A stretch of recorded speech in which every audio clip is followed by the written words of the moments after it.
on Breitbart, and you know, it's not surprising, I suppose, but they say that the New York Times and the Wall Street Journal are now admitting that there is something that they're describing as a global immigration backlash. They said because of record-breaking mass immigration, much of this being illegal, record-breaking mass immigration into the United States, Europe, and Australia, there has now been an observed global immigration backlash against establishment left-wing political parties.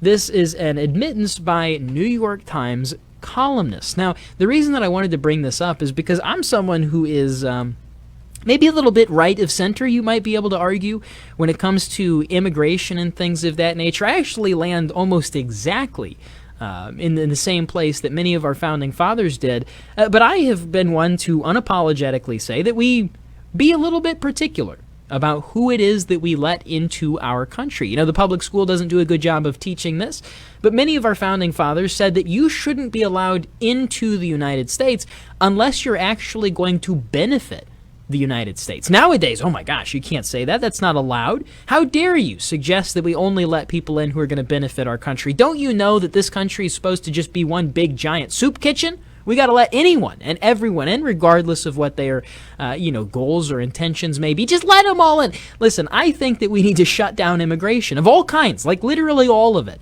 And, you know, a lot of people may be like, what? You can't say that. Because right now the GOP platform is just contrarian. The liberals say, let anyone in, and the Republicans say, no, not anyone, but anyone who wants to come the right way. And I agree that that is the correct way to come. And I want to be very, very clear that I have no beef whatsoever with the concept of people immigrating to the United States. I have friends that are immigrants that are fantastic patriots. They know the Constitution like the back of their hand. They're better Americans than half the people who are freaking born here, okay? However, the magic X factor in that situation is something called assimilation. And what we've seen in the United States is immigration, both legal and illegal, that far exceeds the rate of assimilation. Now we have people that are coming here not waving the American flag, they're waving the flag of Guatemala or Honduras or Mexico or El Salvador. Why the heck are you coming here waving somebody else's flag? For real, that's a real question. Somebody needs to answer that one. Why do we have people that are coming to the United States of America waving a foreign flag?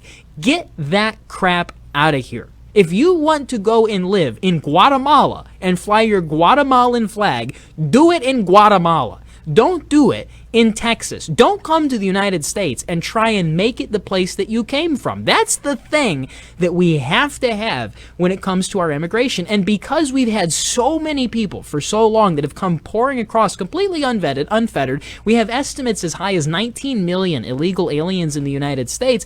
Yeah, I would say it's time to put a real quick pause on all of this stuff, sort it out, figure out what the heck is going on, shore up our border so that people aren't cutting in line and breaking in and pouring across, and then we start saying, all right, we're going to let people in, but we're going to have a real vetting process, and we're going to decide, okay, this is someone who understands our country. This is somebody who is not coming here just to enjoy our welfare and the milk and honey, but it's someone who's actually going to benefit this place. Yes, you're more than welcome in. We would love to have you. You're a wonderful addition to the country.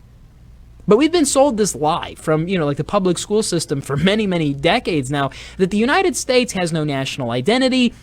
We're just a big, huge melting pot. We don't have our own culture. We don't have anything like that. Yeah, not so fast. The United States is an exceptional place with a culture that used to be fantastic. We've seen it very much so degraded over the last couple of years, a departure from our traditional Christian Western values, but we used to have something very, very cool.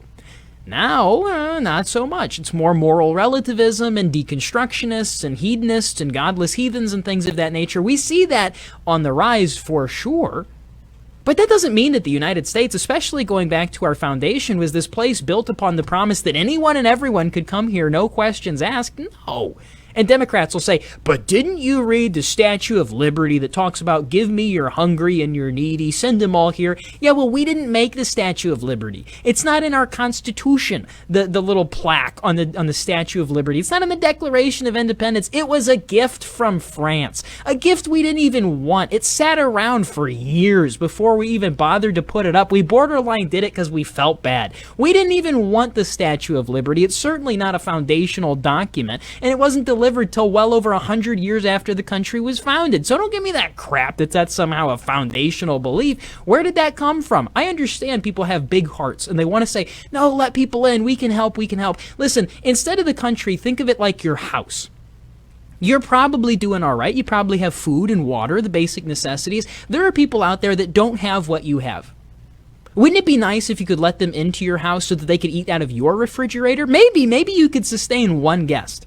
And that might be fine. You adopt somebody into your family, one guest, you make things better. Maybe they're super beneficial to you. That's great, thumbs up. That's the good kind of immigration I'm talking about. Now, let's imagine same house, same amount of resources, 55 people come pouring through your front door. What are you going to think about that? Are you going to leave the door open as you kick half of them out? Or are you going to say, whoa, nobody else is coming in. We got something to figure out. Kick everybody out. Then we can talk about who we allow in as a guest? Yeah, you're going to do the latter. That should be our immigration policy.